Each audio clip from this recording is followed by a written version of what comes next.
మనం రాజన్న సిరిసిల్ల జిల్లా వేములవాడ పట్టణంలోని రాజన్న ఆలయం సమీపంలో ఉన్నాం మనం. అయితే రాజన్న ఆలయ అభివృద్ధి విస్తరణ పనులు అయితే శరవేగంగా కొనసాగుతున్నాయని చెప్పుకోవచ్చు. ఈ తరుణంలో లఘు దర్శనం ద్వారా వేములవాడ శ్రీ రాజరాజేశ్వర స్వామివారి దర్శనం అవకాశాన్ని అయితే భక్తులకు ఆలయ అధికారులు, దేవాదాయ శాఖ అధికారులు కల్పించారు. అయితే స్వామివారి ఇక్కడ లఘు దర్శనం తర్వాత అనుబంధ దేవాలయమైన భీమేశ్వర ఆలయంలో కోడెముక్కులతో పాటు అభిషేకాలు, ప్రత్యేక పూజా కార్యక్రమాలు, కోడెముక్కులు చెల్లిస్తూ భక్తులు సేవలు తరిస్తున్నారు. అయితే మునిపెన్నడూ లేని విధంగా రాజన్న ఆలయం అయితే ప్రత్యేకంగా దర్శనమిస్తుందని చెప్పుకోవచ్చు. అయితే ప్రధాన ఆలయంలో ఎలాంటి క్యూ లైన్లు లేకుండా నేరుగానే స్వామివారిని భక్తులు శీఘ్రంగా దర్శించుకుంటున్న పరిస్థితి మనకు కనిపిస్తూ ఉంది. మనం విజువల్లో కూడా చూసుకోవచ్చు. రాజన్న ఆలయ లడ్డు కౌంటర్తో పాటు ఓపెన్ స్లాబ్, ఉండి కౌంటింగ్కి సంబంధించిన కార్యక్రమాలు నిర్వహించే ఆ ఓపెన్ స్లాబ్కి సంబంధించిన విజువల్స్ కూడా మనం చూసుకోవచ్చు. డిస్మెటల్ కూడా చేస్తున్న దృశ్యాలు మనం చూస్తున్నాం. ఆలయ పార్కింగ్ స్థలంతో పాటు వివిధ ప్రాంతాల్లో లడ్డు కౌంటర్ తదితర ఆ బిల్డింగ్ను కూడా శిథిలావస్థల నుంచి అతన్ని నిర్మూలిస్తూ ఉన్నారు. మనం ఈ పక్కన కూడా చూసుకోవచ్చు.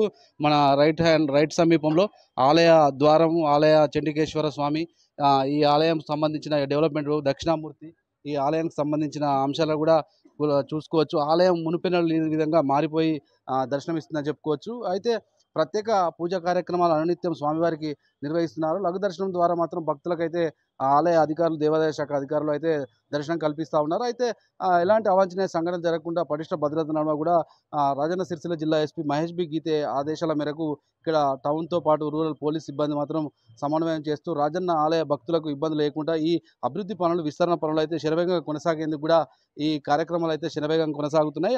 సిరిసిల్ల నుంచి వచ్చినాయి ఇక్కడికి. ప్రతి సంవత్సరం గత 20 సంవత్సరాల నుంచి అట్లా వస్తూనే ఉంటాం. ప్రతి సంవత్సరం ఇక్కడికి వచ్చి ఇక్కడే దండం పెట్టుకుంటాం, ఇక్కడే దీపాలు ముట్టించుకోవడం, అంతా పూజలన్నీ మాకు ఇక్కడే జరుగుతుంటాయి.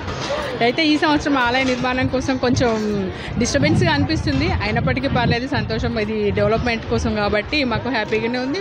పూజలకి ఏం అంతరాయం ఏం లేకుండా జరిగిపోతున్నాయండి. ఓకే. క్యూ లైన్లు అంతా ఉంటాయి. ఇప్పుడు డెవలప్మెంట్లో భాగంగా ఆలయం కొంచెం డిఫరెంట్గా దర్శనం ఇస్తుంది. ఎట్లా అనిపిస్తుంది? ఇప్పుడు ఇంకా ఆనందంగా, ఇప్పుడు ఇంకా సంతోషంగా ఉంది. చాలా తొందరగా దర్శనం అయిపోతుంది. 5 minutesలో బయటకు వచ్చేస్తున్నాం. ముందేమో లైన్లలో గంటలు నిలబడాల్సి వచ్చేది, కానీ ఇప్పుడు 5-10 నిమిషాల్లో దర్శనం అవుతుంది. ప్లస్ దర్శనానికి మాత్రం ఎలాంటి ఇబ్బంది లేకుండా చక్కగా చేపిస్తున్నారు. దర్శనం అయితే దర్శనం చేసుకుని బయటకు వచ్చేసాం. పేరు జ్యోతి. మేము హైదరాబాద్ నుండి వచ్చాము. చాలా సంతోషంగా ఉంది.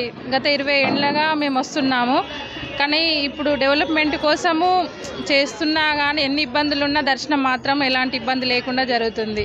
చాలా ఆనందంగా ఉంది. మేము ఇక్కడికి వచ్చి దీపారాధన చేసుకున్నందుకు చాలా సంతోషంగా ఉంది. రాజన్న ఆలయ అభివృద్ధి విస్తరణ నేపథ్యంలో అధికారులు సైతం శరవేగంగా ప్రణాళికాబద్ధంగా పనిచేస్తున్నారని చెప్పుకోవచ్చు. ఈ తరుణంలో ప్రత్యేకంగా స్వామివారికి ప్రత్యేక పూజా కార్యక్రమాలతో పాటు విశేష పూజా కార్యక్రమాలను అయితే రాజన్న ఆలయంతో పాటు భీమన్న ఆలయంలోనైతే నిర్వహిస్తున్న పరిస్థితి కలుగుతుంది. భక్తులకు పూజా కార్యక్రమాలు దర్శనార్థం మాత్రం ప్రత్యేకంగా అయితే భీమన్న ఆలయంలో అధికారులు ప్రత్యామ్నాయ ఏర్పాటు చేసి అభివృద్ధి చేసిన సందర్భాలు కూడా మనం చూస్తూ ఉన్నాం. ఏదేమైనప్పటికీ రాజన్న ఆలయ అనగానే మనకు ప్రముఖ శైవ క్షేత్రం, తెలంగాణలోనే ఫేమస్ ఆలయం అనొచ్చు. అంటే హరిహర క్షేత్రంగా ప్రసిద్ధిగాంచిన వేములవాడ శ్రీ రాజరాజేశ్వర స్వామివారి సన్నిధానంలో శరవేగంగా అభివృద్ధి పనులు జరగడం, ఈ ఆలయ అభివృద్ధి విస్తరణ పనుల నేపథ్యంలో రాజన్న ఆలయ ధర్మగుండంతో పాటు లడ్డు కౌంటర్, కళ్యాణ కట్టకు సంబంధించిన వాటన్నిటిని కూడా కూల్చివేసిన సందర్భాలు ఉన్నాయి. అయితే ధర్మగుండంలో స్నానాలు ఆచరించిన భక్తులు లఘు దర్శనం ద్వారా వేములవాడ రాజన్నను దర్శించుకున్న పరిస్థితి మనకు కనిపిస్తుంది. అభివృద్ధి విస్తరణ పనుల నేపథ్యంలో భక్తులు కూడా రాజన్న ఆలయం అభివృద్ధి నేపథ్యంలో హర్షం వ్యక్తం చేస్తూ స్వాగతిస్తున్నారని చెప్పుకోవచ్చు. ఈ తరుణంలో భక్తులకు ఇబ్బందులు లేకుండానైతే ఆలయ అధికారులతో పాటు ఎస్పీఎఫ్ పోలీస్ సిబ్బంది కూడా శీఘ్రంగా దర్శనం అయ్యే విధంగానైతే పర్యవేక్షిస్తున్న పరిస్థితి మనకు కనిపిస్తూ ఉంది. Vote studio.